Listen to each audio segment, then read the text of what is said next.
Magandang araw, mga kapamilya. Isang nakaka-excite at punong-puno ng kilig na gabi ang naranasan ng EA fans nitong nakaraang linggo, Agosto 1, sa Araneta Coliseum para sa The Big Collab, FanCon ng Pinoy Big Brother Celebrity Collab Edition.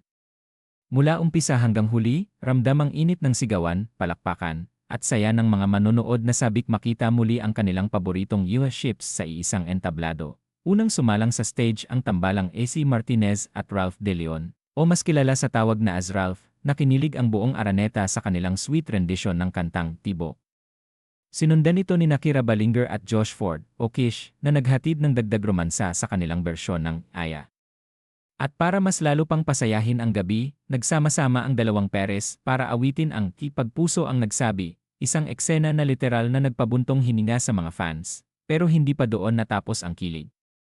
Sumunod na nagpasiklab sa entablado ang kakaibang love triangle ng Wilka at Dusby, na binuo ni Will Ashley, Bianca De Vera, at Dustin Yu.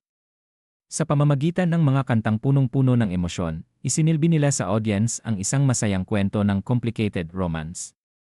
Sinimulan ni Will sa "Akin na lang" si ni Morissette Amon, sinagot ni Bianca ng "Sana dalawa ang puso ko", at pumasok si Dustin na may sariling "Akin na lang" si ng The Itchy Worms.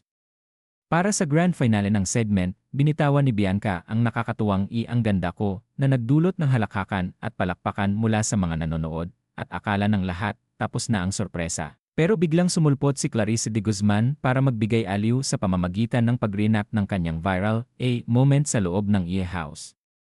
Literal na nagtilian at natawa ang buong Araneta.